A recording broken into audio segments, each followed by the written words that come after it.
אומר עוד פעם, ב-240 שנה לא קורה אבולוציה פיזיולוגית, לא יגדל עוד משהו. אבל אני חייב נגיד, לא תגדל עוד אצבע. ב-240 שנה? בוודאי שכן, ולא באמצעות לא, אני מדבר על טכנולוגיה, לא, אני מדבר עוד פעם, אני מדבר על אבולוציה קוגניטיבית, שכבר היום אומרים שילדים שהם גיימרים, שמשחקים כל הזמן במחשב, כבר היום יש להם תפיסה שיותר, הם רואים יותר גוונים של אפור. כבר היום. אז הנה, יש פה שימושים, יש פה על ידי שימוש זה מאמן את המוח, אני מגיע לדרכות את המחור. להפך, זה גם מנוון את המוח. גם וגם. לא, אני אגיד לך למה אמרתי קודם את השבת, כי אני חושב שבאמת הוא הולך כל כך רחוק, שאני לא בטוח שכלים של כאילו, האם הסצנריו הזה הוא הגיוני, הם כלים שהם רלוונטיים לשפוט את הפרויקט הזה. אבל אם הוא נותן תזה, ואפילו שהיא נפרחת, הוא מצליח להצדיק אותה, הוא מצליח... אני לא חושבת, אני אשמח שזה ממשק מעניין לאנשים שהוא מאפיין אותם בצורה הזאת, אבל העניין של 250 שנה, זה פשוט, כל מה שאני קראתי, כל מה שזה, זה כל כך farfetch, שפשוט זה יכול להיות כזה, זה יכול להיות גם שהייתי נוזר, אבל שאלה זה משנה. אבל זה האתגר פה, לקחת משהו שהוא מלכתחילה משהו שקשה למדוד אותו, זה לעשות ממנו פרויקט לגיטימי. אבל העניין שלו, אבל זה במיוחד, אבל לכן אני כתובה, מבחינת מהצד שלי, אבל הבעיה שלי עכשיו, שמכיוון שהוא אומר שהכל, אבל אני אומרת שהכל אפשרי, אז גם זה אפשרי, לא משנה מה הוא יעשה לי ברם באופן אבל תנו לו כן, בדיוק. תנו לו לנמק למה הוא חושב שזה... בינתיים אני חושבת שמה שבאמת... תבין להניח שמה שמציע לא יקרה. לא, מה שמציע עכשיו, הוא כרגע עדיין לא הבנתי מהו הפרויקט. גם אני לא, זה בסדר. זה בסדר, אז שאלה איך אנחנו צריכים לקרוא את 2252. עד יוני 2010. אני באיזושהי תחושה שאפשר לקרוא את זה. זה כל הישיבה שלי לפני זה לאוורר באופן נוח. אין ספק שיש פה מצב של צרה של טעה כזה? אבל אני צריכה שמונחת בהם להתחשב תרגיל מוזיקי, אני לא מבינה שבאים. או שזה ממש טוב או שזה ממש גרוע? או שזה ממש טוב או שזה ממש גרוע?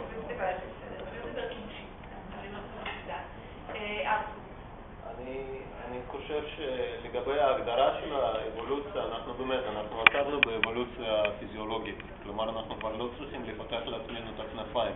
ברגע שהקוף הזה הוא הרים את המקל, זהו, כאילו שם האבולוציה היא התחלפה בטכנולוגיה, בהתפתחות הטכנולוגית. הטכנולוגיה היא הכלי שאנחנו משתמשים.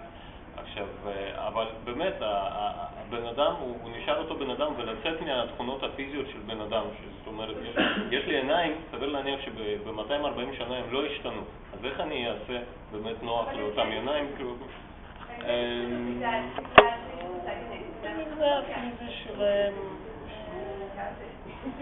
ולצאת באמת מהדרישות של המשתמש כבן אדם, כחיה מוגמרת שהיא נמצאת היום, זה נראה לי איזה מקום נכון. אני יכולה להגיד, אני יכולה לפעמים, כי היו אנשים במעבדה מסוימת, שלא יכולו להשתמש בשביל מוצרים, ואי אפשר אסור לעשות להם רבייה לא טבעית, ואסור לעשות להם מצטגת, והאנשים האלה הם אלה שתשתמשו במוצר.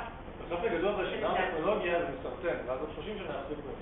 אבל בסוף כאילו שמסרטן, אם מסרטן מספיק, אתה בעצם מעריך את החיים, ונהיה יותר מעניין. מה הם?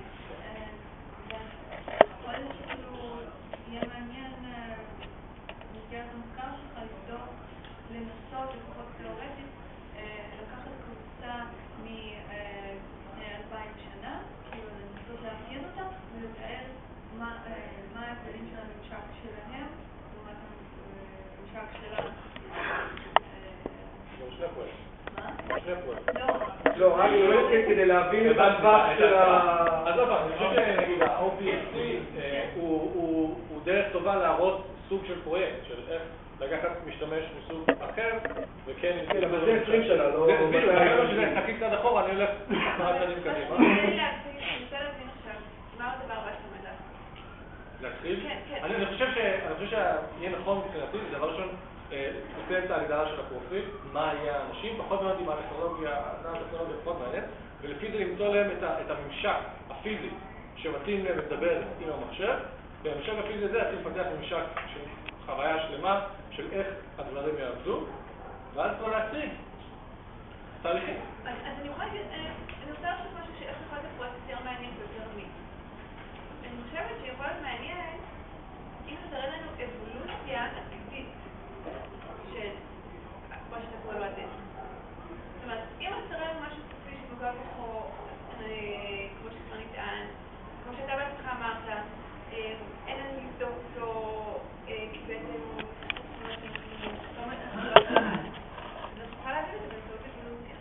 אם אתה תעשה לנו מערכת, כמה מערכות, כמה שלבים בדרך, זה יהיה כבר יותר מעניין בעיניי, מאשר להגיד מעכשיו שאנחנו יודעים ומה יש כזה. שתוצאה של דבר כזה היא יותר טובה למחקר מאשר... כן, ואז זה נראה לי פרויקט יותר נכון, יותר מעמיק. או אולי באמת להניח לעשות מקצועות מסוימות שיובילו לאיזשהו פתרון. הרי מה שאנחנו באמת לא יודעים מה יהיה. אני חושבת שהנחות יסוד מסוימות, שקביעת עובדה, שזה מה שאני חושב שיכולה להיות, זה האופציה, זה ה... אבל יש גם לעשות משהו יישומי, כי כאילו, אני צייר, אני יצרן צבעים, אני טבע שאף אחד לא יכול לראות, הנה הוא פה. אם אתם לא רואים, כי אין לכם עיניים שאתם לא עושים פתחות ותאמינו לי. למה זה צריך להיות משהו יישומי? לא, אני רוצה לחוות את ה... אם אני לא יכולה לחוות, אני רוצה לדעת למה אני לא... איפה איבד את זה? באיזה שלב? הפסקתי להגיד. הרעיון שלי... הוא אמר לך, ברור זה צלש או צלש. הרעיון שלי זה לא להציג בולטון, זה להציג בכיתה שבה אני נותן למשתמש לנסות במערכת הזאת, ובתקווה שהרגיש איזה סוג של תסכול בהתחלה, להתחיל לאט לגרד את הכיפה העליונה. כן, בחמש, נורא שמעניין איתי, ואז יהיה לך הכל בסדר. לא צריך להקציב, אני חושב שהמשתמשים, יש היום כבר מושכל שמשתמשים, והמשתמשים מתקדמים, הם מתקרבים לאט למשהו.